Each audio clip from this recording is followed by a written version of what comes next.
Okay, guys, we are live. So for those listening at home, welcome to the Live from the Sword Coast podcast. My name is Kevin Madison, and I will be your friendly dungeon master this evening. Or actually, not this evening; it's this afternoon. With me are two of the regular fixtures of our Wednesday sessions, Steve-O and Jeff. Woo! Hey, everybody. So I was actually off getting tea when everyone logged on. So I don't know who logged on first. But what we're going to be doing today is this is a bit of a supplemental session to our last Wednesday session, which was creating characters characters in the Traveler role-playing game. This is the second edition published by Mongoose Publishing. And we are making characters for an epic campaign called the Pirates of Drinax. Now, when we last left off, we went a little bit longer in our last session, but we didn't quite finish off the characters. So, and I started spamming Jeff and Steve with emails about Traveler. So Jeff kindly suggested that we get together this weekend and just do the final touches on character creation and get us ready to kick this campaign off, rather than me keep sending reams and reams of emails. So thank you for that, Jeff. So where we last left off is we had gone through the character creation, the life path character creation process. Maybe one thing I'll quickly say as well too. I think I have mostly kicked the cold that I have been suffering with since 2018 started, or 2017 ended and 2018 started, but I may still go into a bit of a coughing fit because I'm not quite 100% yet. So my apologies for those listening who may hear that. But last time we left off, we had gone through and we met two different travelers. One was a Greek-descended man who originally he was very well educated in his youth, came from a lower class background, but did have the benefit of easy access to education through high technology. And he looked to have a promising career as a scholar. Unfortunately, that was derailed by an incident in university when he was caught assisting a more well-to-do student cheating. And as a result of plagiarism, he was kicked out of the out of university. And he was told, while he attempted to get into a career as a scholar of some kind, that did not work out, and he was forced to enroll in the draft and became a member of the Imperial Navy. This is in the for those familiar with the Traveler setting, we are using the default third Imperium setting for this. That character's name was Miltiades. Miltiades, yeah, or Miltiades. Miltiades, yeah. Right. I'm sorry, Miltiades Gavros.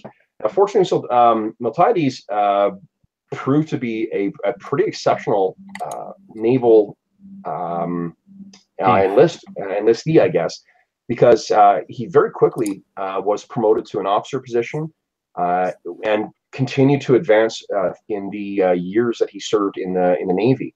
And he was unfortunately embroiled in a couple of scandals, but nothing that he was caught for.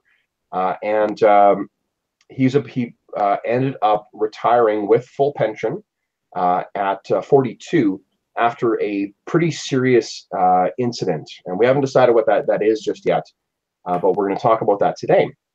The other traveler we met was Charles Williams, a guy who grew up on a water world, who was really quite really wanted to go to the stars and enroll in the military academy with a plan in mind to get to the Imperial Navy.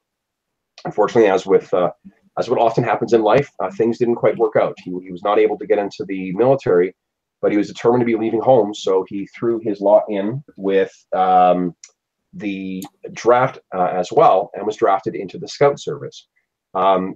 As is sometimes the case, the Scout Service is the branch of the Imperial apparatus that goes to unexplored areas of chartered space and tries to find what's there.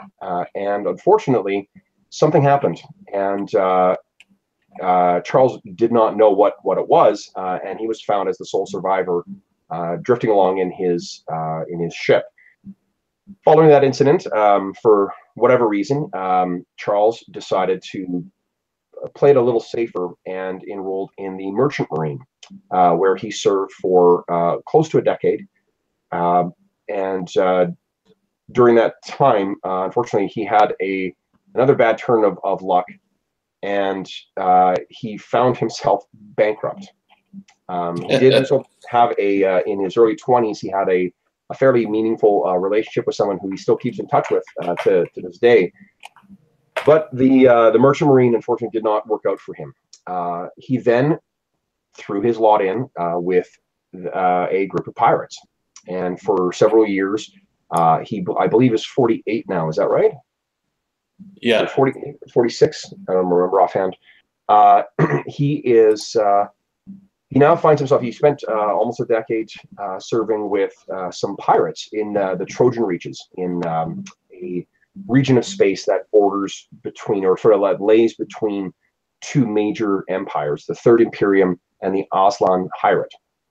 And the last event, I suppose, is that something unfortunate happened that made it so that Charles could no longer be serve with the pirates, and as a result, he made an enemy. And we're going to talk about who that was and what's happened. So what we're going to do today is everyone's going to spend their cash or spend their the money that they gained through their benefits rolls to pick their specific items and so forth. And then we're also going to, one of the things we talked about in the last session is that the guys are starting with a ship. It is a A2 class Far Trader, which looks like this. They jump to vessel that is sort of one of the standard, anything that isn't restricted to just a chain of systems. It's a fairly typical example of what the guys, or what types of ships we would see in the traveling throughout the Trojan Reaches. Now, we talked about last time too, guys, about how a little bit about that. I was foreseeing a lot of your backstory happening within the Trojan Reaches, and that's what I've been doing in the interim. Is after listening to our character creation session again, and going back to the books and really digging deep into the different worlds that are there and making sure I understand what the larger scope of the campaign is going to be like. I've got some ideas as to who some of your enemies or contacts were, and so forth. So, but first thing, do you guys have any questions about the character creation process right now, or are you guys up to speed as to where we are? So I'm trying to find a pad of paper. I think I'm pretty clear. Do I get my pension at the end of the year, or do I get paid monthly? You get paid once a year, and I'm happy to say that you get your pension at the start of the year. Like, we'll be starting at the beginning of the calendar year, so you'll be getting, I think it's 10 grand as well. Cool. Now, one of the neat things with the Traveler character generation system is basically you can only spend 5,000 of whatever money you start with. You can only spend 5,000 of that, and then the rest of it has to be spent in game. Okay. Because there's they really, there's some great rules for trading and whatnot, and that's a big part of the game, is interacting with the world, and in particular a sandbox game like this, of you guys going out and trying to find the stuff, right? The stuff that you want. So you will have that your pension, but that means you're not getting your pension again for a year, Steve. Okay. And I can only spend 5,000 in total. You can only spend 5,000 of that. You guys had also each rolled a bunch of other benefits as well, like armor and a blade. I think for Jeff, you got quite a few. Yeah, I have a suit of armor, a blade, and a gun. Right. Cool. That's what you need. So. Yeah. Yeah, that's a good amount to be a pirate, I think. And then Captain Gavros, you got... Captain Gavros, I like the sound of that. Oh, so you've also got 10,000 credits too. So you'll actually have 20,000 in total. That's right. I picked out 83.50 to spend, but I can only spend 5,000, so that's fine. I'll just knock off a couple of things. It's easy. Sure. Okay, great. Jeff, did you have a chance to take a look at what stuff you wanted to spend your cash on? Well, I don't know. I probably have lots of questions. Sure. So let's start with your gear first, maybe, because we're dealing with that right now. So, what questions do you have, Jeff? Okay. So, well, it's because the game is quite wide-reaching. So, there's many armor types. Oh yeah. Like a lot. So, you know, having never played this game before, making a decision on this, like, I'm not sure. Let me see if I can help with that. What you should encounter a lot of. You know what I mean? Yeah. It's like if you were playing D&D for the first time and there was, you know, Sure. armor versus magic, armor versus let me see if I can help with that. So one of the ways that the game, I mean, obviously, like at first glance, you know, there are some amazing armors and some really, you know, kick-ass, crazily destructive weapons, right? So the first thought is, why, you know, absent any concern for money, why would I not just take the most kick-ass battle dress armor and carry on the biggest fucking gun I can find? The answer to that is in the law level. I'll direct you guys. Do you guys have the PDF for the core book open? Yep. Awesome. Okay, so if you go to page, one sec here, 217. So this is a classic bit of Traveler that has been around from what I understand since like the original game. One of the ways that they manage the information that you're going to be getting in your in the game is they use shorthand for different things. There's something called the UPP, which is the Universal Profile something or other. Is that what it's called? UPP? And basically, it's a shorthand way of describing what all the stats for a character are. And then there's also world profiles. 217 on the top right there, you'll see that there is a thing talking about reading world profiles. And what this does is it is a shorthand way of understanding the particulars of that that settlement or system or world. So it will include when you look on the map. So like by comparison. If you look to page 231, that gives you the Sindel. It's talking about the Sindel subsector. The Sindel subsector will give you a profile in there. And then what you do is you look at it. So that profile is, I think it's about 8 numbers or letters. 1, 2, 3, 4, 5, 6, 7, 8. Yeah, 8 numbers and letters. And what that does is it tells you this information that's found on 217. It tells you the starport quality, the size of the planet, the atmosphere type, the hydrographic percentage, the population, the government type, the law level, and the tech level. Those two things are really kind of the most important for the purpose of your gear. Your tech level tells you exactly how advanced that the settlement is. And while the Third Imperium is for the most part a TL15 world or TL15 society, the kingdoms in and the different worlds in the Trojan Reaches are comparatively barbaric. You know, like they are way far behind. These are things. There is a period. I mentioned that there's like 3 different human-based empires, right?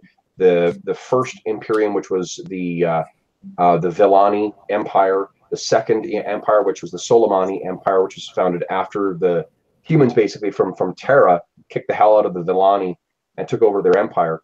And then about 2,600 years ago, there was something called the Long Night, where basically, you know, it's like the Roman Empire collapsing, but rid across the stars. It's where all communication and trade and whatnot just collapses.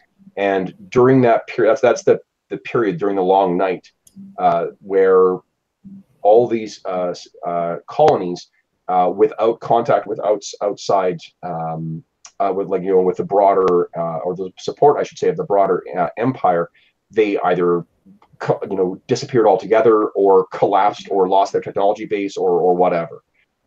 So while the empire, the Third Imperium, which was founded about 1,100 years ago, that has largely recovered, and it's back to the way it was. The Trojan Reach is still, these are settlements that were abandoned 2,600 years ago. And there was something called the Sindal Empire that briefly ruled this period. And there's a group called the Florian Empire. For the most part, these places have to generate it back. So tech level will determine what sort of stuff you can purchase and what sort of stuff is manufactured there. The law level will tell you what you can actually bring there.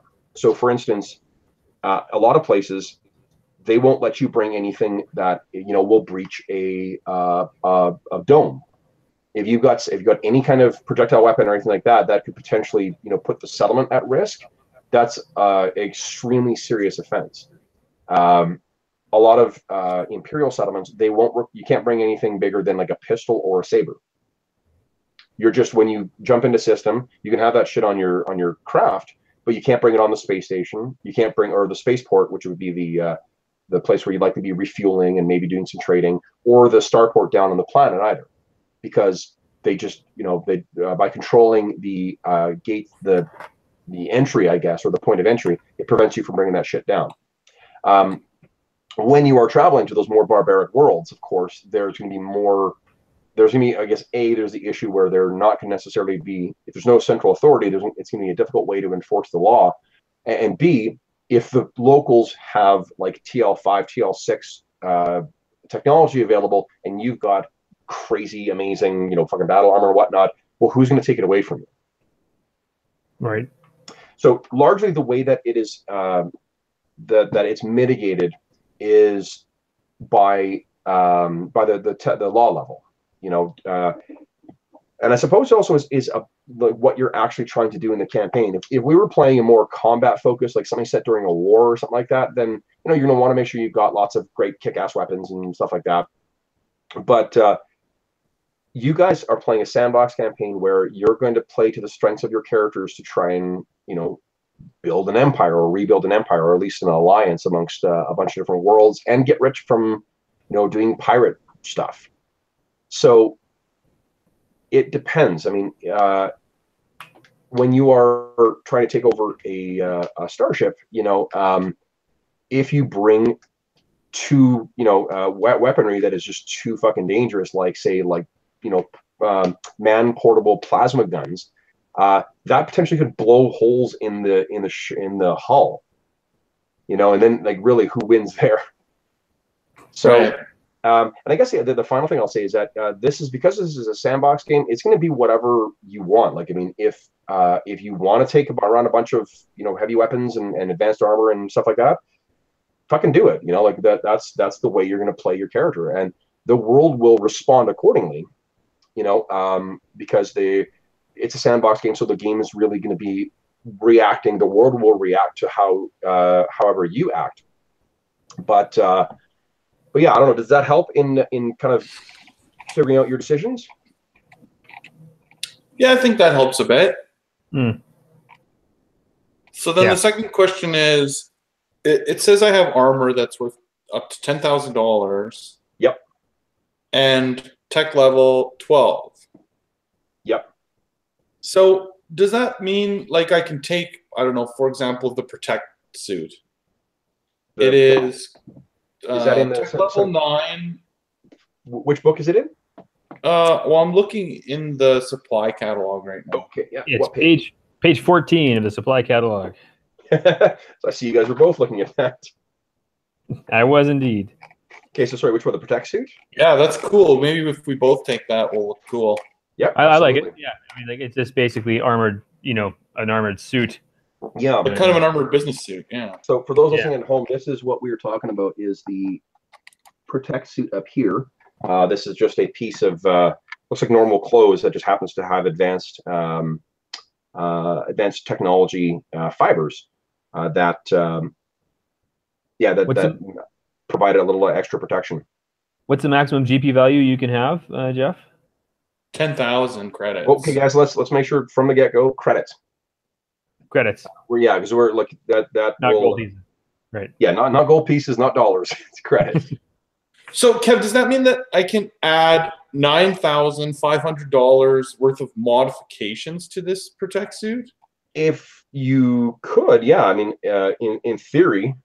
Well, like just I don't know. Not that I would do that all, but just that. What if there was a couple I wanted? Like I don't know. Yeah, absolutely. And that's how this works, right? So. Yeah, absolutely. Okay. Yeah, that's part of the fun of the world, is that it's, you can afford it, you can do it. Right. So yeah, so like if you wanted to add like camouflage stuff, or I don't know what else. Yeah, You're still subject to the tech level restrictions and the monetary restrictions, but otherwise, no. Like, do fit whatever you like in there. Okay. Okay. So I take it that you guys were both kind of looking at that protect suit as the option.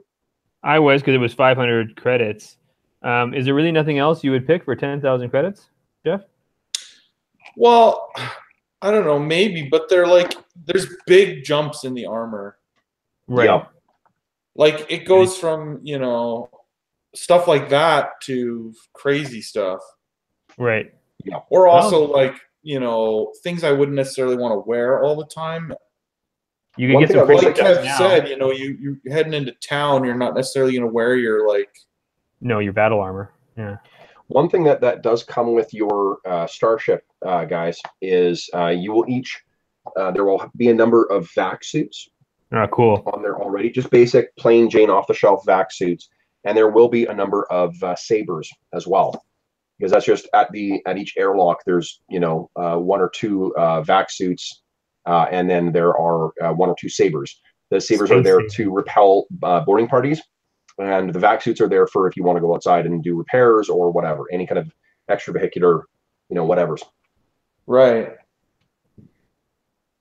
Well, maybe Jeff, maybe one thing you could do is get a really good battle suit now, and then just during the game you could buy a protect suit, and then you take it. Just a suggestion. Right, but I can spend credits on having a nicer version of the protect suit. Sure. Yeah. Well, and also I'm pretty sure I rolled the protect suit from my merchant part of my life. Yep. And so I can just see them having fancy business, they're merchants, right? So he might have had this fancy protect suit. Yeah, that's cool. I think you're part of the merchant marine, weren't you? Yeah, but still, I guess I could have some kind of armor. The problem with the armor suits is they're just crazy expensive, and their tech level is very high.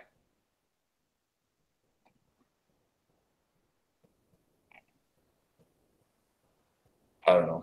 Well, the amount, I guess, the other thing to think of is the amount of use that they will get in the actual campaign. Right. If you guys will be free to, be a kick in the door, shoot everything, take his shit kind of pirate if you want to, but that type of approach to piracy generally attracts a more serious response than just the pain in the ass that takes shit. So the sort of calculus that the local authorities will do is it more expensive to just keep making insurance claims on this and whatever and set up local defenses than it is to than what they're actually taking, or is it more cost efficient to hire someone to go and kill these fuckers measured against what they're doing? Right. So another option is there's this dispersion armor version. That is page 17 of the. I was also looking at that. Yeah. Dispersion armor. So it's for the $2,000. Nifty stuff right here, which is extremely effective against lasers. And versus fire, lasers, and energy. Mm-hmm. So, but this was again a question. So it's +2, so it's half as good against everything else as the protect suit. But it's 2.5 times better against fire, lasers, and energy. It is, which means, okay, so what that would be helpful for is if you are anticipating that the opponents you'll be facing will be using advanced technology like lasers or fusion guns or plasma guns or whatever. Remember that the Trojan Reaches is a grab bag of barbaric, kingdoms, and then also some rare high-tech places. Just north, so the Trojan Reaches sector is just south of a place called the Spinward Marches. And the Spinward Marches are sort of seen as the frontier of the empire. It's this sort of like no man's land. They would be thought of as hicks. The Trojan Reaches are seen as full-on fucking barbarians. You know, there are two major trade lines that cut their way through the Trojan Reaches, and those are mostly to the trailing side of the sector closest to where the Third Imperium is. One goes right across to this place called the Florian League that cuts right across the Empire, or right across the sector, and then one kind of goes from the edge of Imperial space down into the Aslan Hierate, leaving massive parts of their reaches where it's just they're left to their own devices. So the reason I mention that is because you are more likely, if you get into a scrap, to come up against people using at best projectile weapons than, you know, laser guns or fusion guns or whatever. At least for the first part of the campaign. Can you wear your? Sorry. Go ahead, Steve. Right. Can you wear your protect suit over your dispersion suit? I think so. I was looking at that for battle dress actually. Right. Before. Excuse me. Would the protection then stack? No, I guess you. Oh, hold on here. All armor in this section can be worn over the top of the other types of armor. However, only one additional type of armor can be worn this way. So yeah, you can. Oh, wow. And yeah, it would stack. Dang. Okay. So I could have like a dispersion suit that I wear. I mean, as an example, but like you're saying, I'm more likely to get shot by a bullet gun than a laser gun in the campaign that we're playing. Yeah. Well, if you got 10 grand though, I mean, you know what? I know it says one suit, but I'm okay with you spending that money or splitting that between the protect suit and the dispersion. Wow, nice. Well, because I mean, otherwise you're, you know, even if you slap a ton of modifications on the protect suit, it's a 500. You're using, you know, 0.5% of the money available. Right. So there's also on page 11. There's cloth armor. Yeah, cloth armor, I believe, is just it's ballistic cloth. So again, for those listening at home, this is what cloth armor looks like. This is what we're talking about. And that can get pretty advanced, actually. Yeah. It's and it says I can conceal it under clothing. It's just easy to tell that I'm wearing it. Yes. So that picture in no way correlates to what the actual armor is supposed to be. Right, and it also says that if you pay for the thin one, yep, which is tech level 12, which is what I'm allowed to spend, it says it adds to the protection of something else worn over top of it. Yep. Yeah, so you could, I mean, if you're thinking, you know, cloth armor plus, well, okay, so the reflex says you can only layer one. So you could wear cloth plus your the protect armor, that clothing stuff, or you could wear cloth with a reflex suit or whatever. Right. Well, I just like the idea of the protect suit because it looks like a business suit. Yeah. So I could have the cloth armor, you know, whatever, built into the suit, so to speak. Yep. So it's like worn underneath it. Yep. Absolutely. And that would cost me $750 plus $500. That would cost you, yeah, $1250. Yeah, so you could still slap some modifications on that too. There's a psionic helmet for 4,000 credits as a modification, which is kind of cool. Psionic shield. The psionic helmet, where's that? It's under modifications. Psionic shield helmet. Might be high tech. Oh, it's only level 12. And then there's, well, see, I just like some of the like techie type stuff, like smart fabric and self-healing, like those kinds of things. Mm-hmm. Yeah, so smart fabric resists stains and dirt, cleaning itself automatically. And the self-healing is like if it got cut, it would seal back up. Yeah, that's cool. Well, the self-sealing is Right. I mean, the real value for that is for environmental armor. So that if you get, if your vac suit is pierced, it will seal itself on its own. So you don't, die from your air leaking out. I guess it wouldn't work though for ablative armor, or would it? Which is that laser-resistant armor that dissipates when it gets hit, but then its protection goes down by 1 every time it gets hit. Would smart fabric reverse? If you stack those two things, what it would do, it would be that I think I would just rule that it would seal. I mean, the ablative armor or the ablat armor is not environmentally sealed anyway. Right. So there's not the benefit of preventing you from losing all your oxygen. Likely, like if we were to describe it in game, what would be happening is that it would be knitting itself back up, but that thread would be thinner and thinner. Okay. Right. Well, I mean, also the self-sealing, like it does say it would just mend your jacket. So like it would make my suit always look brand new. Absolutely. Okay, so let's go with that. Cool idea. So you're going with the Protect suit? Yep. And which one do you want to go with for the second thing? Is that the cloth or the... Yeah, I'm going to just go with the straight-up cloth. Well, I guess the cloth, even though it's under, though, I mean, you would look like you're wearing armor underneath, though. If you're wearing it makes exactly. It takes the Protect suit, which just more or less looks like a suit, and makes it look like an armored suit. Sure. So that's the level 4 one, or sorry, the third one on the cloth, which is plus 4. 12? Yeah. Okay. Because it says that's the one that you can wear underneath. Yeah. Okay. How about you, Steve? Did you spend any cash on armor? Well, I was definitely looking at that Protect suit myself. Yep.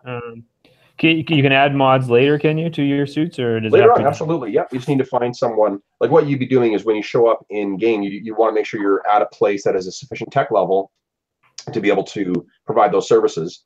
Right. And then you would go and we would role play in game, you going and trying to negotiate this stuff. Right. Because neither of you guys are particularly, you don't have any real skill in some of the trading things. I'm going to be adding an NPC I've got 2 NPCs in mind that are going to be starting crew members for you. That will help fill in some of those the gaps in the skills that you guys have. But you guys will be making rolls for them whenever they have to make rolls. Okay. And I'm excited to say one of them is an alien. Oh. Yeah. So sexy one of them alien? Is a sexy alien? Yeah. I mean, that is a contextual thing. I guess it depends on which way your bent goes. But one of the guys is a Vargur. Cool. Those jackal men. It's a Vargur who, one of the things with Vargurs is they have their own names, but Vargur who spend time in Imperial space or in human space at least, they tend to adopt a human-sounding name anyway. And so his name is Harv. Harv? You have a Vargur who his human name is Harv. Nice. He's the mascot for the Flames, Harvey the Hound. Oh yeah, I didn't even think of that. That's great. So I mean, that's exactly what I was thinking of, Steve. So I intend that to be a call out for you. The Harv will be in Vargur culture. Vargur culture is based around basically like charisma. Whoever is the most charming and convincing, person, or appears to be at least, that's the person who they'll follow. And what that leads to is a lot of fucking uncertainty and a lack of consistency in the Vargur society. Like businesses will function as long as everyone's following that the person who's running the business. But as soon as the person, if they're not listening to them anymore, or they find someone else who's more compelling, then they'll go off and do that. So what Harv was, the way you guys met him, is he fits one of the key sort of roles for traveling Vargur, and that's as a scrounger. So he's a guy who can kind of, find what you need. He's the, the supply clerk that you see in some military movies where they can get you whatever you need, and that's sort of why you hired Harv on, is because you guys, neither of you are particularly great merchants per se, and Harv seems to have some good contacts throughout the reaches. Anyways, before we start talking about your crew, though, let's finish up with the equipment. So, Steve, you're thinking of taking the Protect suit? I absolutely was. I'll get a dispersion suit later. Okay. And are you guys thinking of getting any any modifications on those? Yes. Not at the moment. No? Okay. Jeff, what are you thinking for mods? So I'm going to get the two that we talked about, self-sealing and smart fabric. Okay. And I'm thinking I'm just going to get a computer weave. Computer weave, very cool. The second level one. So it adds computer 1 to the armor. Nice. So there's a thing already linked into there. That's pretty cool. Oh, plus you get your dispersion suit too. Well, he went with cloth armor instead. Oh, okay, gotcha. And just for the general defense. Right. Okay. So I think that covers our the armor. What about weapons, guys? We're looking at Steve. You've got one weapon that comes from your benefits, and Jeff, you've got a gun and a blade, I believe. Yeah. Let's do the blades first. What's the max value of the blade? I think it's 1,000. Yeah, it is $1,000. Credits. So this includes anything in the blade section. Absolutely. Is there also a blade section in the base book? Anything that is in this central supply catalog is duplicated or includes the things that were in the original book. Oh, okay, I see. So that's the only place we need to look. Okay. Yeah, really, it's and I guess for those listening at home, what we're referring to is the kind of gear supplement for Traveler Second Edition, the central supply catalog. If you're like me, you're looking at the static blade tech level 12, page 104. Yep, I agree. That's a pretty, it's a pretty badass blade. So the blade we're looking at, folks, is the static blade right here. And the description of the static blade reads, this blade is enhanced by a powerful generator that emits a localized static energy field, weakening the molecular bonds on the target. So that's pretty fucking cool. Unless you want the axe. Unless the axe is 42+2.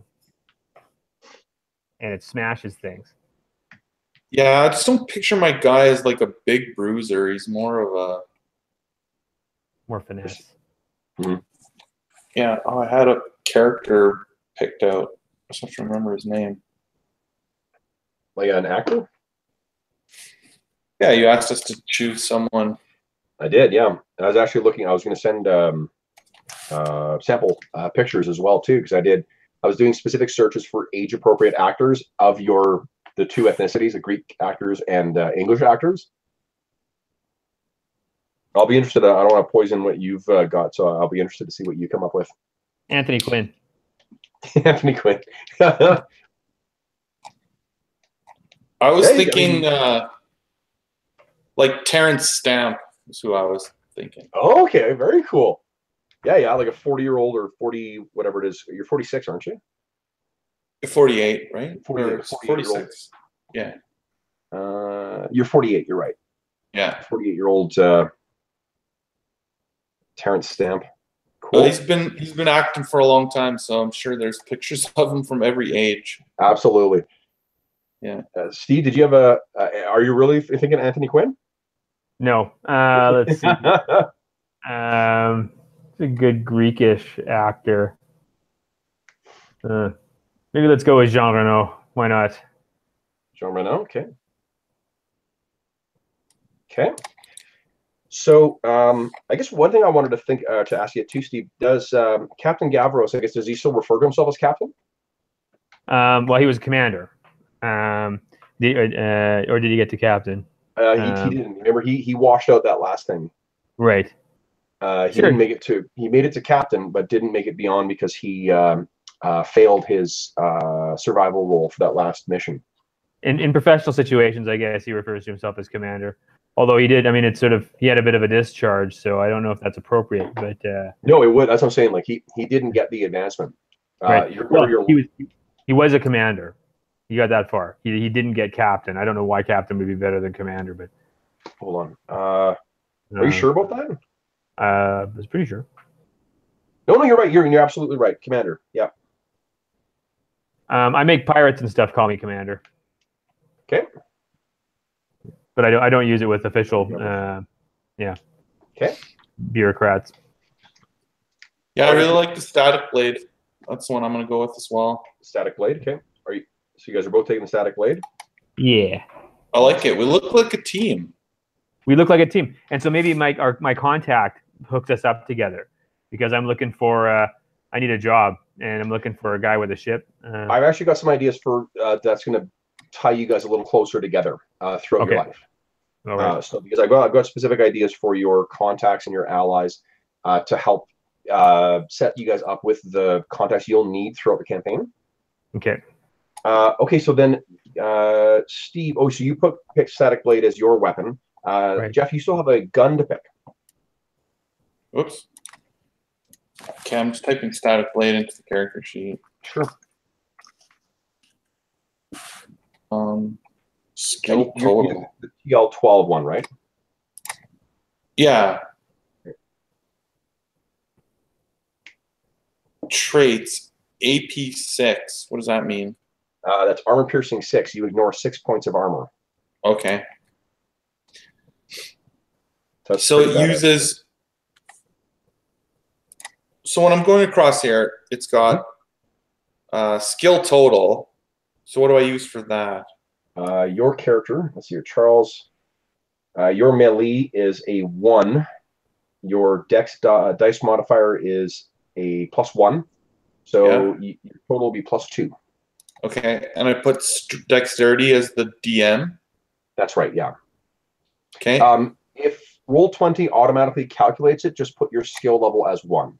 Don't put it as 2. Because I don't have Roll20 open right now.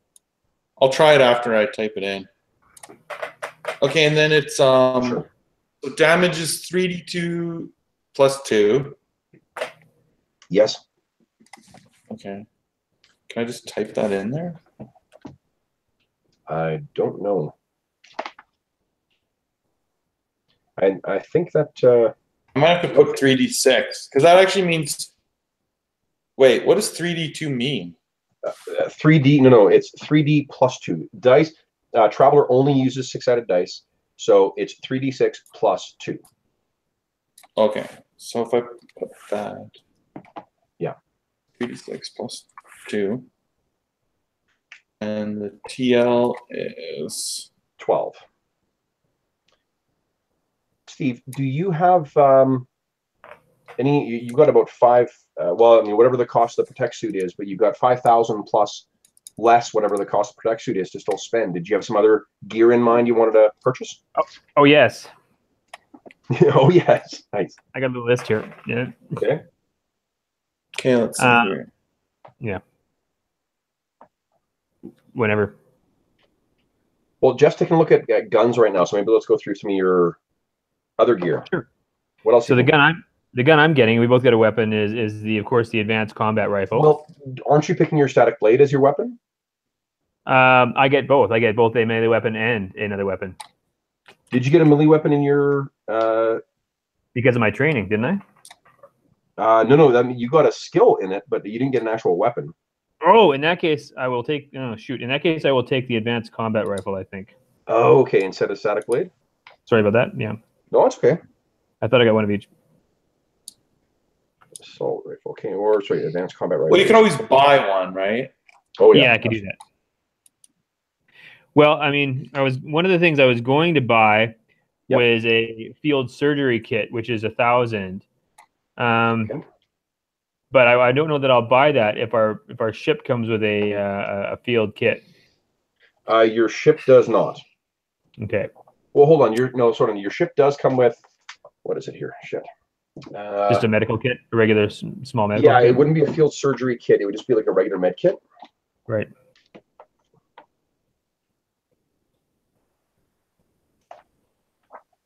Well, that's a low technical level, so maybe I'm better off going with buying the static blade.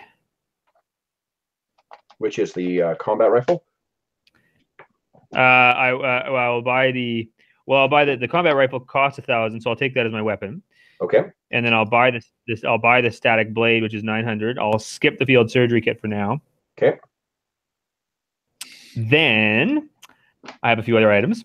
Okay, I have a grapnel launcher for 100, tech level 7. That's from where, like the survival So section? these are all from the one you sent us, the companion, and it's from. I'm just trying to find the. where in there. Gotcha. I should have written down the page number. Okay. It's from fairly early. It's the equipment, general equipment, I think. Equipment. Okay, let's take a look here. That sounds about right.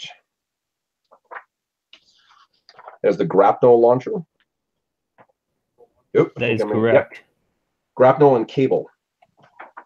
Grapnel and cable, yes.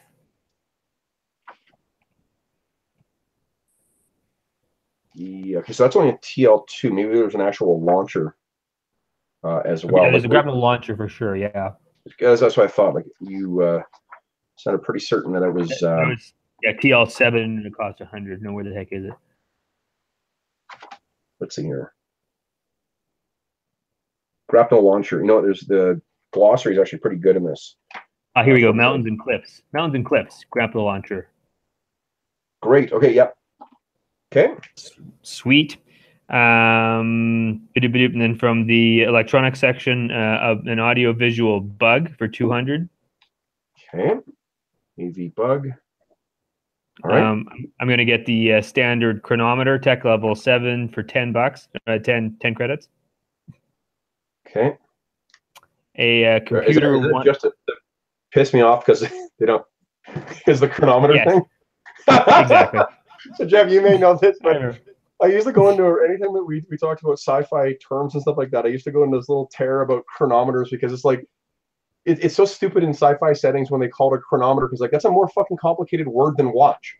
Right. Yeah, really. Just like, why would you ever be like, well, this word is far too convenient to use. Let's use something that's exactly the fucking same, but you know, a stupidly compound version of that same thing. Hey, sweetie. So thank you for picking that, Steve. You betcha. That's weird. Okay, so standard chronometer.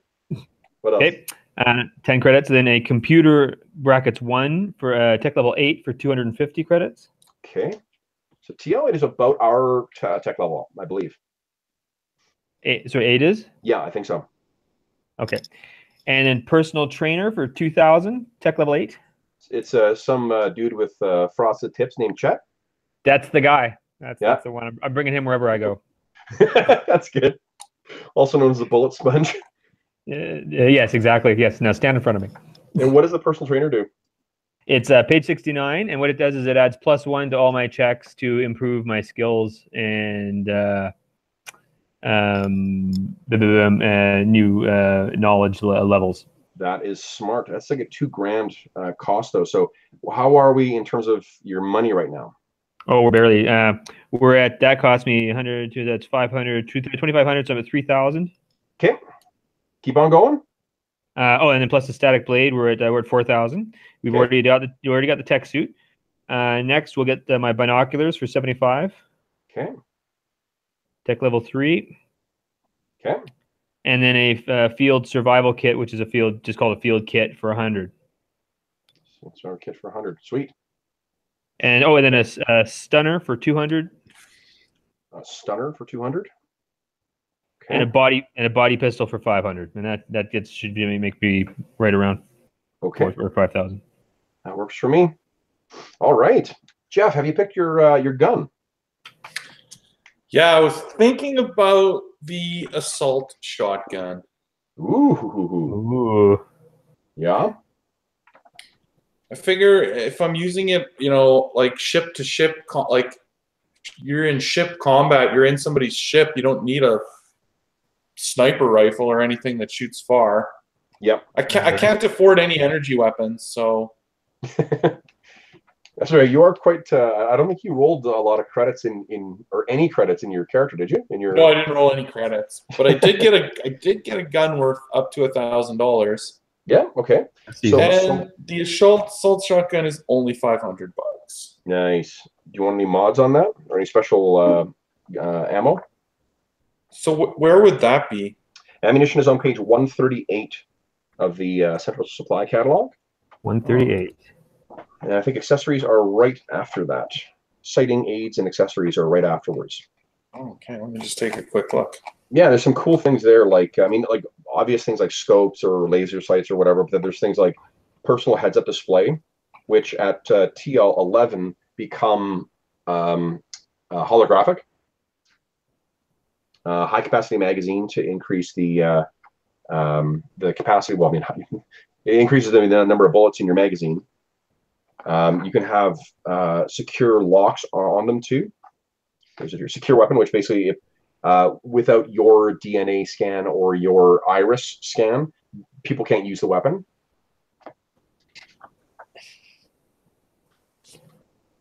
So what's the base cost of ammunition? Ammunition is... Well, it's usually with the weapon, isn't it? Yeah, I think so. Well, actually, I don't... Oh, yeah, magazine cost. But there's a huge variety of kinds of ammunition available here too. That tells you. You can see that it says what kind of weapon it can be used with. You know, pistol, right. rifle, shotgun, or heavy weapon.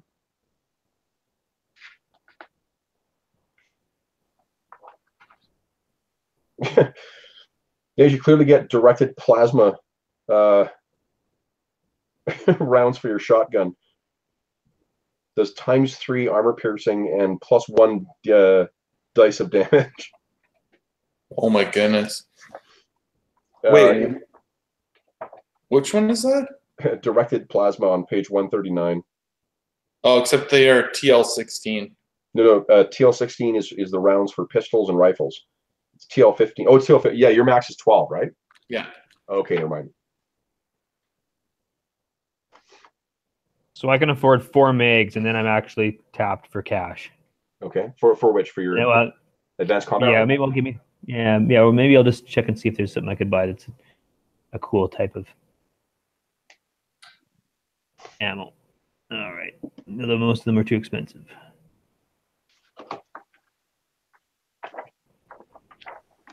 Well, it's good to be aware of them for the campaign, anyway. Yeah. Jeff, did you take a look at any gear as well? Well, you have no money anyway. No, I don't have any money. So you got the clothes in your back, and you got a ship. So there's that. Okay.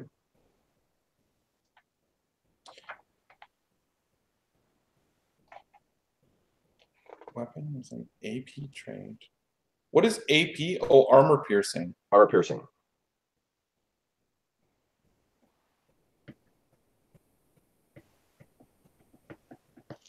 Okay. Oh, so if I use the high explosive armor piercing ammo, it adds +1 damage, and it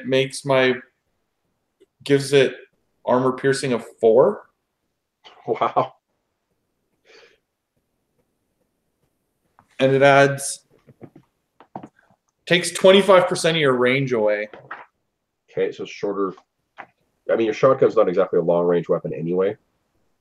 No, so you would take 50. Is that in feet? I'm assuming. I think it's in meters actually. Let's see. It's the future.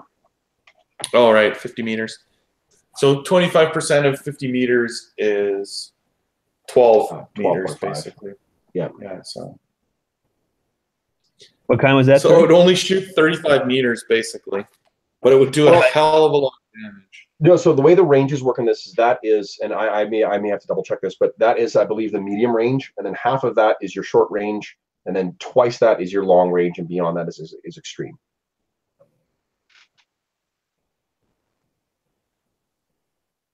So that was the high explosive armor piercing. Nice. It's ×8. Yeah, it's ×8 cost, but he's got. Oh, to the weapon? No, to the magazine cost. Oh, I see. Yeah, your magazine cost is 40 for the assault shotgun, so it would be 320. Right. Okay, so that means if I buy ammo for it, it costs me basically 8 times as much. Well, you can use either. You could have like a magazine of high explosive armor piercing rounds, and then you'd also have a magazine or two of regular. Okay. So you kind of use it like if you're dealing with just, guys wearing reflect armor or whatever else, you could use it normally. And then if you're facing guys who have, battle dress or some kind of powered armor or something like that. Right, like some kind of Marines or somebody dangerous. Yeah, absolutely. Okay. You swap out. That makes sense. Yeah. Oh, but you know what? High explosive armor piercing cannot be used with shotgun. Oh. Only with heavy weapons. Take a look on the availability here. I guess for those listening at home, I can show you what. So this is what the listings of. Oh, I see. There's little check boxes there. Okay. Exactly. Yeah. So because there's a check mark next to heavy, you can get it for there, and then there's nothing next to pistol or rifle or shotgun. Okay. Yeah. Okay, I see. So that's heavy only, so I can't get that. Okay.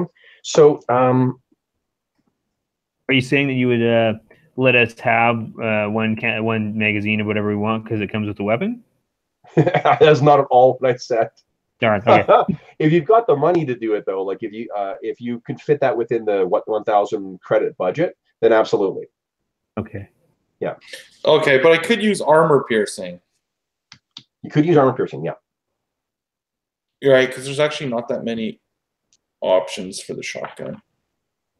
No, it's that plasma whatever one, the TL-15 rounds. Those are pretty fucking handy, but yeah.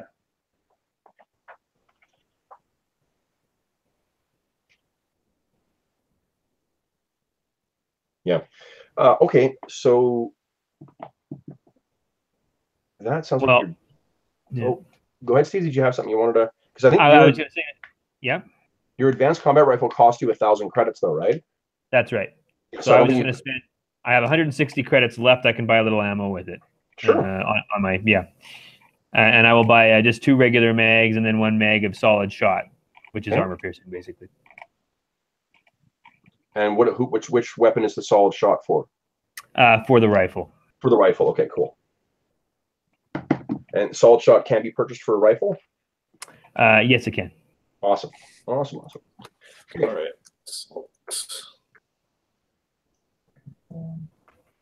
That's really handy. All right. Then what I wanted to talk about is your vehicle as well. So did you have a name in mind for the Far Trader? I had something that stuck in my head when I started thinking about it, and I don't know if it's, I don't know. I started thinking about Belle Fille, like French for pretty girl. Oh, oui?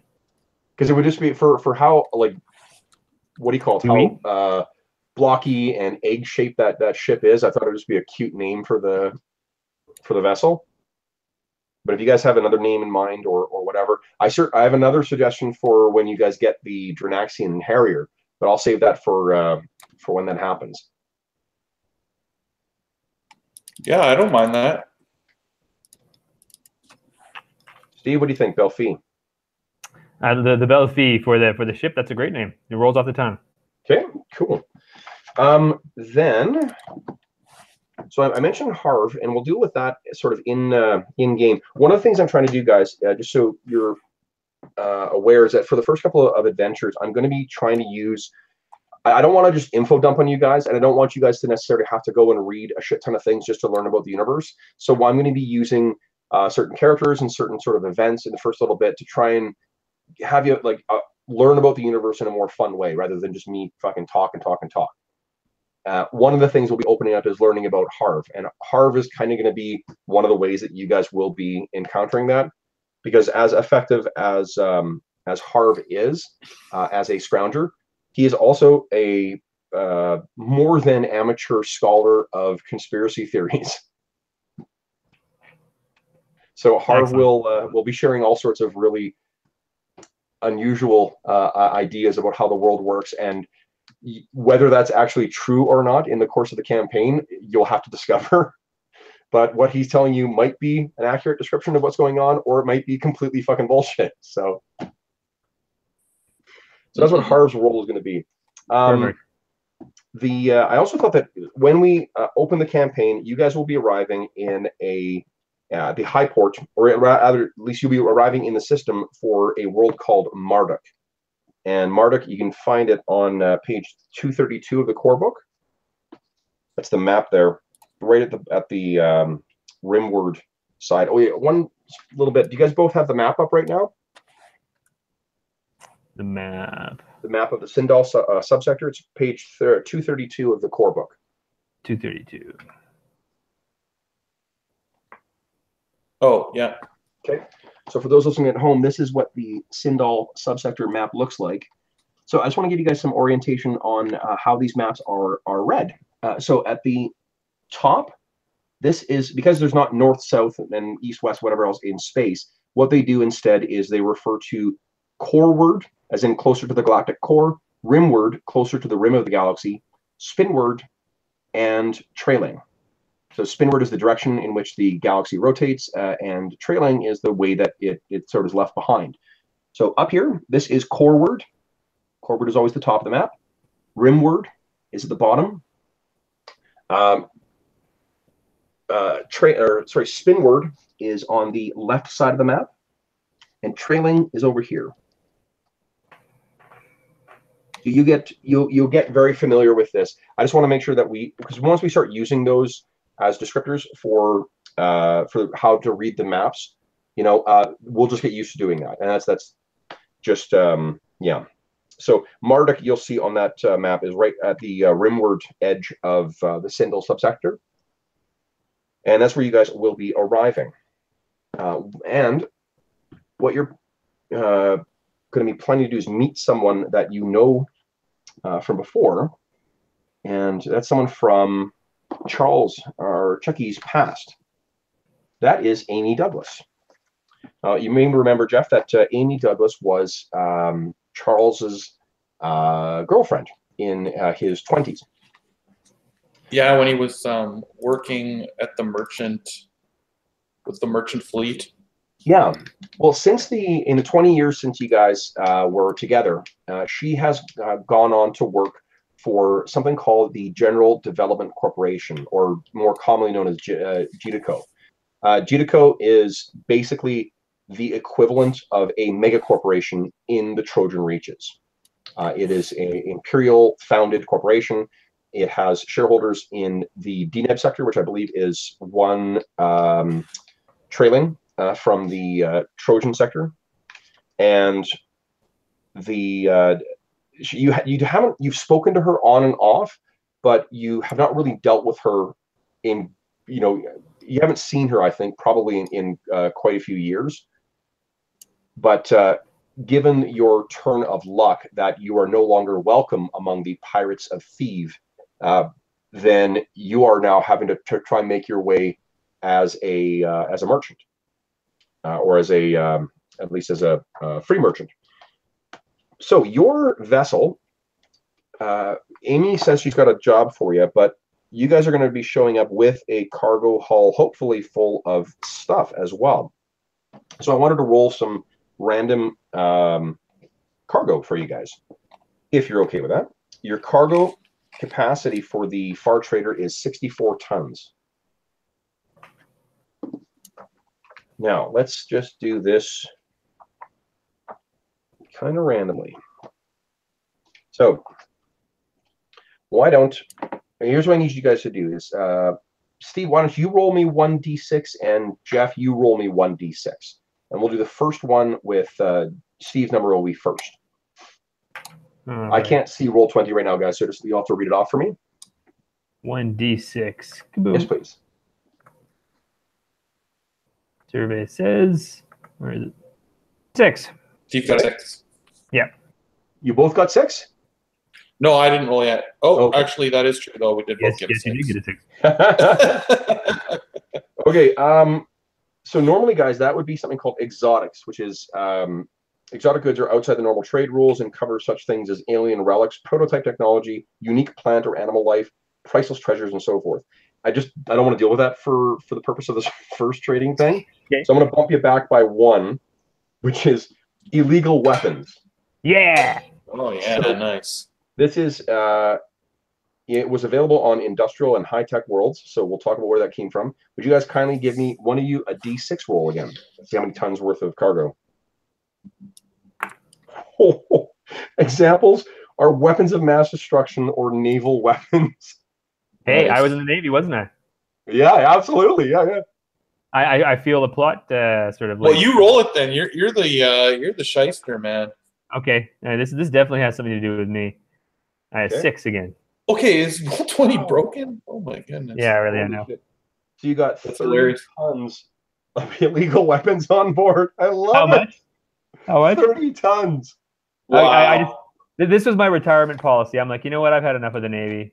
Yeah. I'm like, Well, there was a couple times that you rolled that you like took an opportunity for personal gain. that's right. Yeah, we yeah. didn't So establish. maybe you've had this stuff hidden for a while. I've been running guns. Oh man. Well, you know what? And like knowing that there are some belligerents in this space, like the Aslan Pirate, they love guns, and there's actually a minor power that's in here called the Glorious Empire. So the Aslan Pirate and the Third Imperium fought a war, or series of wars called the Border Wars, within the last like 200 years or so. But they had a peace that came that was sworn between the not sworn but sort of agreed to between the parties. The Aslan culture is, like I said, if you think of them as sort of like the Klingons from Star Trek: The Next Generation, that's a pretty close. The idea of there being different clans and stuff like that, and honor is a big thing. Just their giant, powerful cat dudes instead. That's the Aslan right there. If I can get my fucking camera to focus. Hello, camera. Yeah. Focus. Come on. Boom. Thumb over. Boom. Let's try this again here. There we go. Oh yeah, there you go. That's focused on. Yeah, they are fucking cool. So, but the thing is that when the Aslan clans that ruled their culture, or their sort of like their major government in their empire, it was only the participating sort of members, those houses, and the houses of the Aslan that are in the Trojan Reaches. There's a big area called the Rift that sort of separates between where the Trojan Reaches are and where the Aslan Empire is. And what it is remember how I talked about the number of, like, your jump is restricted by how many parsecs you can go, and you need to refuel at those points? Well, the thing is that the Rift is these massive areas where there are no stars, there are no planets, there are no gas giants.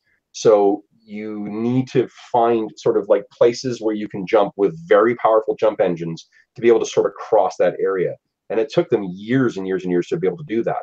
So there are some groups, of Aslan who are here, but not all of them necessarily abide by this peace that was sworn between the two parties. One of the significant factors of that is that in the Third Imperium, slavery is illegal. In the Aslan Pirate, slavery is illegal. The Glorious Empire is made up of one and then some lesser houses, one house and lesser houses of Aslan who thought that was total bullshit. So they are completely ruled by enslaving giant catmen. They will capture humans. They will use them as fodder, as cannon fodder. They will use them as labor and whatnot. Those folks love fucking weapons, not surprisingly. So, yeah. So anyway, you got this giant hold full of guns. So I'm really ethical. Of weapons. I'm trading to basically prisoner keepers of human beings. All right. You know that the downside of this, though, is that because it's illegal, it's going to be really difficult. It will be tricky to unload these things. Okay, so let's see here.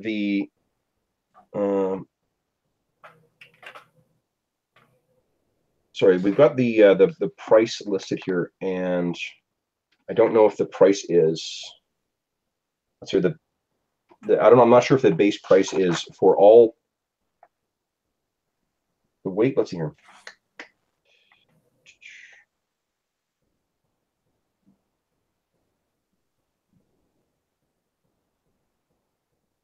Okay, here we go.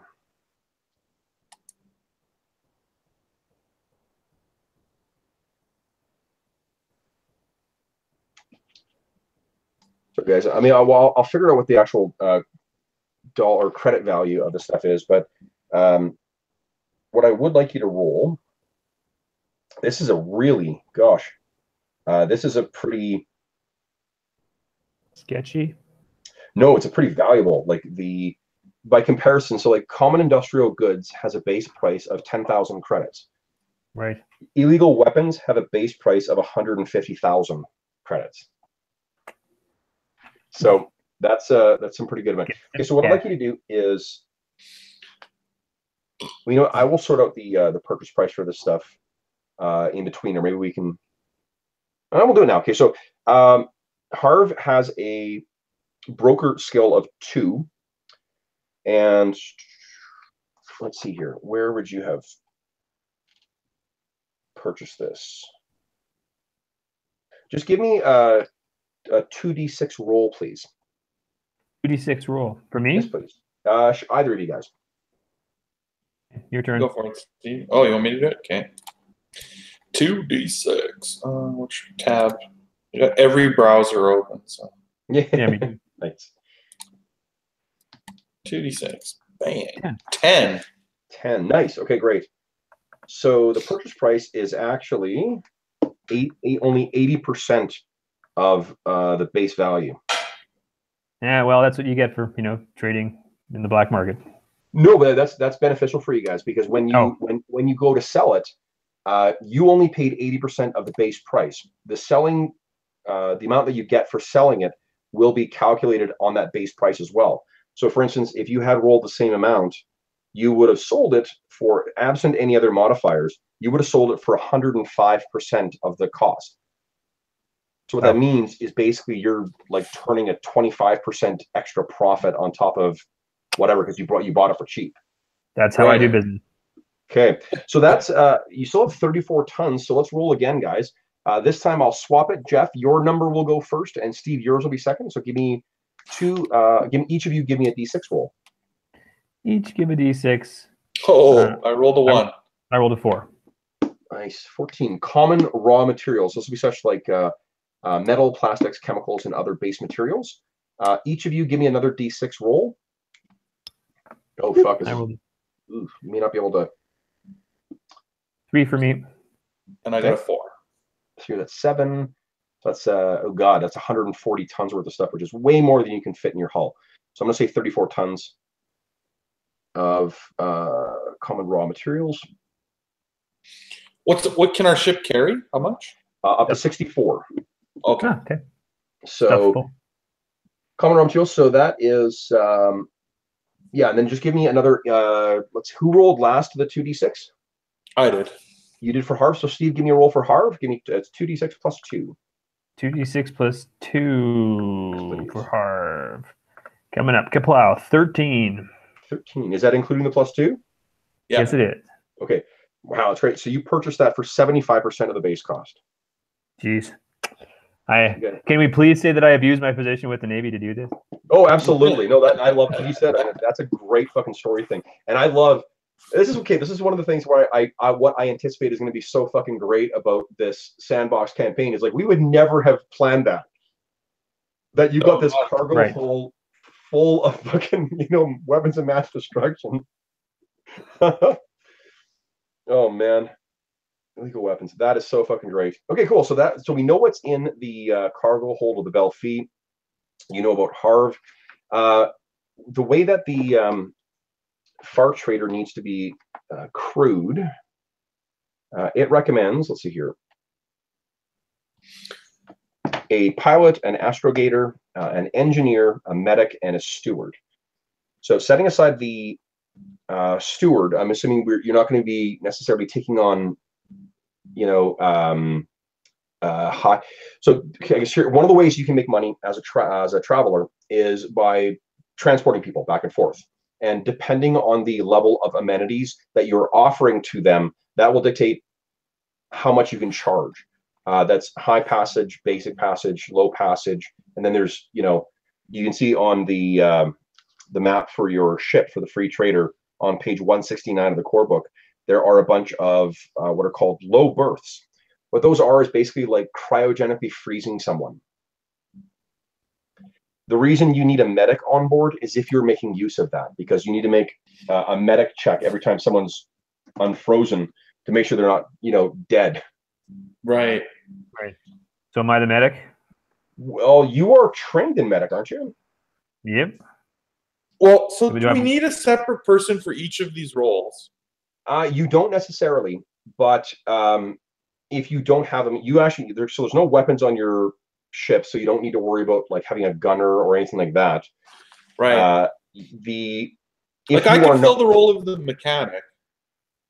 Yeah, because your mechanics are quite good. So the engineer, you could be an engineer. One or both of you guys have great astrogation skills, right? I have, astrogation, but I think at least one. Charles has got it at 1. No, you got it at 2. 2. So does that mean I get +2 to my rolls? Yeah, that's right. Yeah. Wow. So okay. Miltiades is actually better at both pilot and astrogation than what Charles is, but Charles is trained in both of those as well. So honestly, look, you guys could both just, whoever's available could be doing one of either astrogation or pilot, and then the other one can be doing the other role. Right. The engineer now, what it means is that if you don't have a separate engineer, then when, if you came under attack, say, or if you had some kind of malfunction, you would have to be like running from the cockpit back to wherever the problem is and start dealing with it there. And then the other person could be at the front.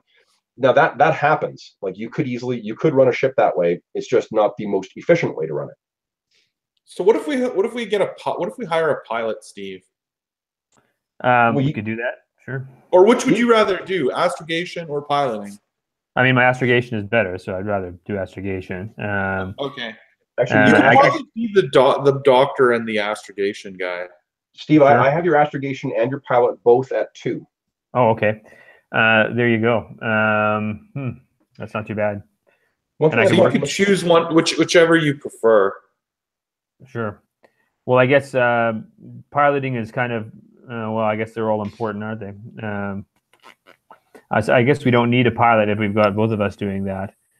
But we need some other people. We do need some crew. Right. What you can have is there's no one operating the there's not a dedicated role here, but you could have someone operating the sensors. So I'm looking at the bridge, and there is an extra seat at the bridge. Sorry, what are the 4 that we need again? Pilot, astrogation. Yeah, and again, you don't necessarily need these. These are just suggested roles: pilot, astrogator, engineer, medic, and steward. Steward is there to take care of the passengers. You can see the Far Trader's got how many berths? 10 standard berths. Each of those can fit 2 people in them. Right. Yeah, we need an engineer and computers guy, electronics. I think Jeff's got that covered. Okay. Oh, okay, good. Then I think that's the role that makes the most sense for my guy. So, like, I think then if we either hire a pilot or an astrogation guy, we got everything more or less covered. So let's hire a guy with a better piloting then. Yeah. And guys, would you It also gives us another character involved that, like, if one of us dies, if we like the pilot character, it's well, we need a gunner too, right? You've got no guns on the ship. We don't have any guns on the ship, but that's something else I could do. Okay, good to know. So, would you guys be transporting passengers as well? Well, I for one, if we're doing illegal stuff, don't want passengers. I don't think on this flight we do. Okay, so you've got the reason I mention that is because you do have the capacity to have. You got 10 standard berths. You guys will probably take up 2 of those between yourself and the other crew, which means you've got 8 other berths that could be filled up with passengers. And passengers are a good way. Like, for instance, taking you got a jump rating of 2. If you're taking basic passage or each basic passage passenger that you take offers 2,900 credits. So if you had 8 things, that's times 2 is 16 possible sort of bunks you could fill. That's not to say that there's going to be that many, but even half of that, 8 different passengers would give you like 1,600. That's 17,800 credits just for transporting folks. That's decent. The trouble is that you would have to tell them to stay away from the cargo bay because the fucking weapons of mass destruction. Yeah. But anyway, that's something to consider. There is certainly a benefit to doing that. To loading up if you think of sort of what like Serenity or the Serenity did in Firefly, Mm-hmm. you know, like that's one of the ways that you pay for being able to tramp around the galaxy is by finding people who want to pay to be able to go between these different places. One of your crew members could be a steward then too, basically the person who's responsible for taking care of those people. Yeah, that makes sense. Making sure they're happy. Yeah. But that said, I mean, what do you guys think? You guys know your characters better than I. Do you think for this voyage you would have taken passengers to help, make a little extra cash, or do you think the concern of the WMDs would be higher? It seems like an odd place to take passengers, but yeah, well, like I think in this case we didn't just for this run. I think it's something we would normally do. Tons of illegal weapons. Okay. We're too small of a crew to like also police passengers. Okay. Like so we definitely don't have a steward. I think maybe Harv fills in as the steward. Possibly. Okay, sure. I mean, he's a bit of an oddball, and he can be off-putting to. Well, he's a bit of an oddball, but Vargr in general are pretty. They're pretty charming. They're pretty charming characters, except for the Corsairs. Corsairs are murderous pirates, right? So you don't like those, and that's sort of what everyone thinks of Vargr, by the way. Is that they are all like that? Mm-hmm. Okay. So okay, great. So we got a cargo. The cargo hull is full. So let's talk about. Actually, I need to go to the washroom very briefly, guys. I'll be right back.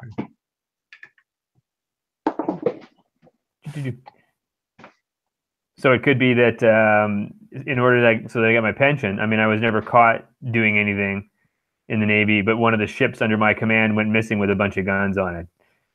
Yeah. Right. That could totally be. Yeah, and then maybe we're transporting the crew of that ship. That could be.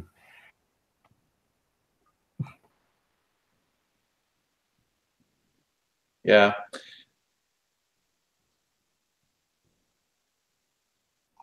I don't know if it's a good idea to bring passengers on this trip. It does seem like an odd place. It just seems like I don't know. It's trouble. I don't know that we should deal with on our first pretty high risk flight out. That's high risk already. Right. All right. Sorry about that. No problem. Okay. So the last thing I want to talk about is just your backstory here. So I went through, like I said, I listened to the session again a couple days afterwards. So far, apart from Amy, who we've talked about. So Amy is your ally who works for Judico now, and you are going to be meeting her on Marduk.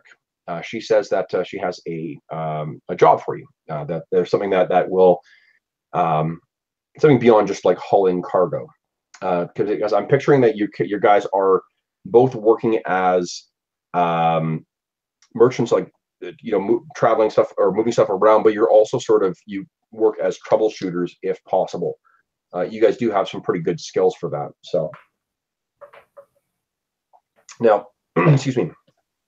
The way that I think you guys are connected is that the time when you became a pirate, Charles, is around the time when, or part of the time when Commander Gavros was, a corrupt member of the Imperial Navy.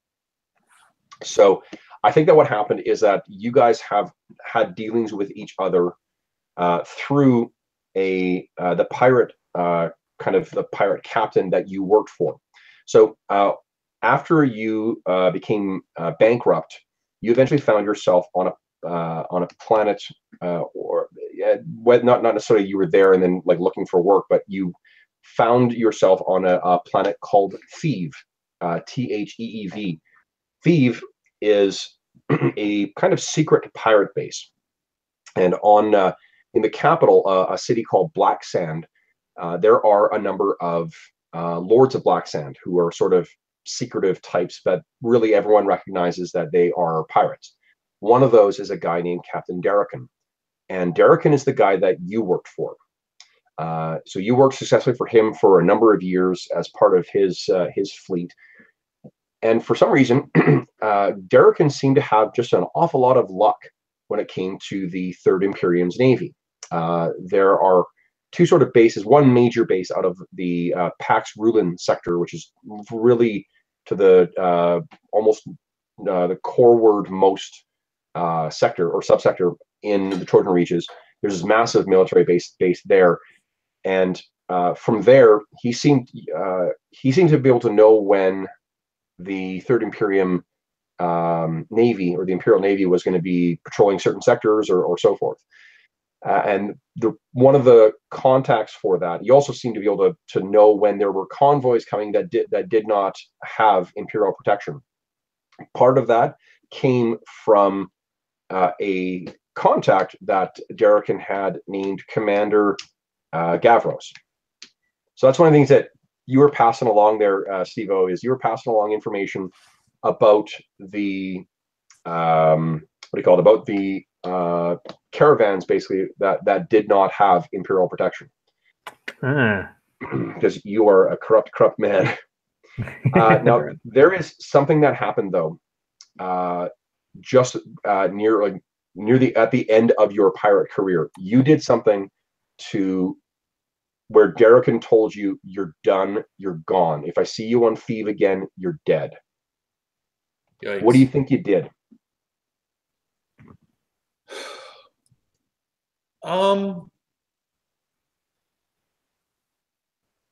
I was thinking about it, and it's got to be something that where he wouldn't just kill you outright. But it's something like, I think maybe you did something on a mission or something like that. Or it could be personal. Maybe I had a relationship with his daughter or something. You know what? What if it's a relationship with, and I don't mean a romantic one, but what if it's with that you and Gavros tried to hatch a plan yourself to keep him out? Oh yeah, that's not bad. Because that puts the contact between you two guys more personal then. Right. Maybe the two of you got this plan to do these, steal these weapons of mass destruction and sell them and whatnot. And then Derekin was like, no, that's it. You came back and you maybe found out when you were cashed out at the end of the last pirate outing and you were told you're gone. Don't come back to Black Sand. And that's when you left with a Belfi. And around that time is when maybe Captain or Commander Gavros, you had your accident and took that as a sign that your career in the Imperial Navy was over. Right. And that's where you guys... Go ahead. Maybe this pirate captain then, maybe I saved his life at one point, so he felt that's why he didn't just kill me. Love it. He let me go. He sort of said, we're even now, but if I ever see you again, we're enemies now. Yeah, so you've been told don't come back to Thieves, don't come back to Black Sand. Okay, that's good. And similarly, my injury came from me being put in positions of high risk because certain people and individuals in the Navy thought that I was expendable for various reasons, although they couldn't prove anything. And so I was sort of like, okay, well. Yeah. Maybe, you know what, Steve, that you had a unfortunate run-in with pirates suddenly, and you took that as I got to take my shit and run. Right. Time to retire. So that's where we pick up as you guys maybe scan. I'm picturing that these weapons have been sitting in your hold for a little while now, and you've been trying to figure out how you're going to offload these things. So right. That's because I pictured you've probably only been tramping around for about 6 months or so at the time this sort of opens, or at the time that the campaign opens. Excuse me. So you guys, you got the Belfi as not a severance package, but it's something that you had been investing in, I suppose, anyway, with maybe the goal, Jeff, of making it into a pirate vessel as well. And then before you were able to make any further modifications to it, or really any modifications, because it's got all those problems with it too, that you had to sort of get going. So the weapons of mass destruction is something that you guys have been sitting on for quite a while, and that other part of the cargo, the common raw materials, that's just normal ship stuff. we would see in the opening of like, well, these things hold 604 or 64 tons. Can't you offload that other cargo? And you guys would be like, yeah, we really can't. So, okay. Yeah, okay. So some of the other things, your rival, Steve, from your university days, I think is someone who is going to be a sort of a mover and shaker in the imperial government in the region. Like the purpose of the different characters, like the enemies, the rivals, the contacts, and whatnot, they're supposed to be characters that appear in the campaign. It's not so. This is someone who will be causing problems for you in the course of the campaign, and it's probably someone who works for one of the ducal authorities. So there's someone, maybe it's someone that that or they're so resentful of you because they got kicked out of university as well, even though they were the ones who you were trying to help with your cheating. Right. And I think that to explain their animosity, maybe they got caught because of you. Like it was something stupid or bragging or whatever that you did that led them to catch you, which then caught them, and then they caught hell for it. Okay. Okay. You have an ally from your a diplomatic mission as well, and that I think is going to be a member of the third the Third Imperium's military. You're going to have someone who's a pretty high up person who will still, even though you've left the Navy under somewhat of a cloud, at least for some people who really are in the know, they're still friends with you and will still help you out. So I don't have a name for them yet, but they'll be able to. It's someone who you can get a message to and you can get information for, and they're based out of Pax Rulum. But if that proves to be really inconvenient, I'll see about relocating them. Because the thing is with the Pax Rulum system is that it's a genuine military base, and really like you have to have approval beforehand to go into the system, and you got to stick to a specific route, or they'll assume you're trying to attack and they'll blow you out of the sky. But this was that the enemy or rival that you made in your last term, Jeff. That's going to be Captain Derrican. Right. And we've got your romantic ally. I think you've got one more ally too, Jeff. Is that right? One of them's a contact. One's a contact. Okay. Yeah. Amy Douglas is my ally. This captain guy is now my enemy. Okay, so you've got one more contact. Okay, so I think that your contact. Let's see. Do you have any thoughts as to what kind of contact you think he or she would be? Like what's a contact mean? The difference? It's like just someone that's not necessarily it's someone or an ally. Contact is someone helpful, so it would be. Let me give you the specific. So it's kind of like an ally, but they're like less aligned with you. Contacts are individuals that you know and has had friendly dealings with in the past. They have useful skills or positions and may be willing to aid the traveler. Oh, Steve, one thing too. So when that like ambush thing happened, or the bad thing happened with the pirates, right? When you just took that as a sign to leave your career or leave the service. That's you still managed to do something pretty fucking heroic in it, which is what led to your Traveler Aid Society membership. You saved a bunch of people who were part of the TAS thanks to your expertise with with space travel stuff. It was maybe like a problem with a shuttle or something like that, some really horrible accident where you were injured but you recovered and you managed to save a bunch of people. That's what led to your membership. That's why you got that as a benefit. Okay, nice. So, yeah.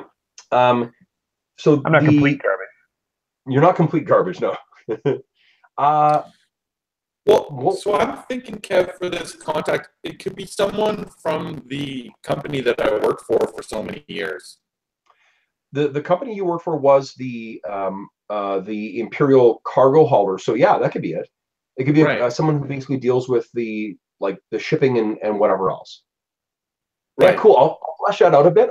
I'm about halfway through the reading about all the worlds in that they've described, at least in the Trojan's Reaches, but I'm not quite through the region that is the trailing side. There's two subsectors that are very high, fairly high tech and part of the Imperium, and it'll be one of those. One of those I've read already, and there's nothing helpful there. But the one I haven't read yet actually it's the ducal seat that's in there, and it's where both all the caravans that are bound for the Florian League and those that are bound for the Aslan Hierate are coming out of. So if you had a contact that was at sort of one of the key planets where all these caravans are coming out of, that would be pretty cool. Yeah, that would be cool. Okay, cool. I'll write that down, and I'll flesh that out between now and when we play. Okay, so contact with Merchant Marines. Yeah, that's awesome. And a contact is, like you said, Jeff, they're not quite as willing to bend over backwards, but it's someone who you can, with maybe slipping a bribe or doing a favor for, that you could you get something out of. Right. Okay. So that is that's pretty cool. So we got a ship full of stuff. We've got let me see here. We've got Harv, and did we decide what the other crew member was going to do? No, I don't know. Steve, did you decide if you'd rather be piloting or astrogation? I mean, my astrogation's pretty solid. Maybe let's get a guy who's a decent pilot. Sure. And I can do sensors or whatever. And I mean, I've got some engineering, and then a steward, somebody to manage the guests. Well, Jeff's mechanic is pretty fucking good. It's a 3. Okay, oh, that's good. So he's pretty solid as your engineer. Charles is. Plus, he's pretty good in a scrap as well too. The last couple of years he spent as a pirate really made him realize a lot of gunfights. One thing I put in here too, Jeff, is for because a language of 0, like a language score of 0, like what Steve, your character has, that means you've got like a smattering of of phrases and stuff like that from different languages, but not any specific training in one.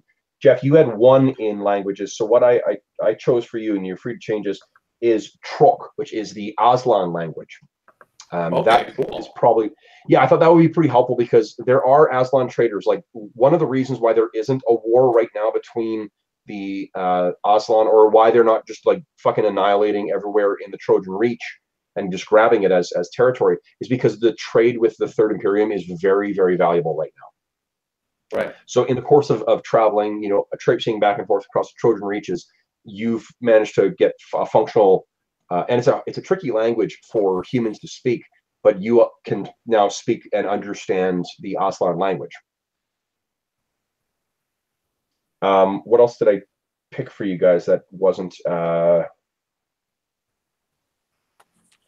Steve, for your character, I picked gun combat, the speciality, as slug, because you were using. I knew you wanted to get that advanced combat rifle.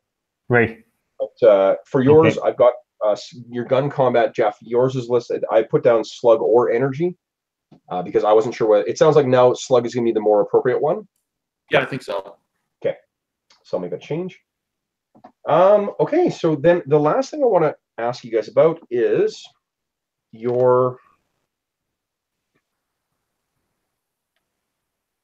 Where is it here?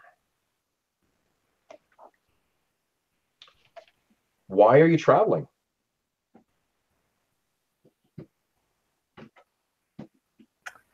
Why are we traveling? Yeah. Why didn't you got a pension? You could have settled down on a world. You got a ship, Jeff. I mean, I guess that's necessity is part of your thing, but a rolling stone gathers no moss. Okay. Yes. I mean, like I have that sort of criminal's problem with settling down. Maybe I have some, upbringing problems or something like that. But like, just the domestic life is just something that, it doesn't really work for me. Plus, I have trouble making friends with normal people.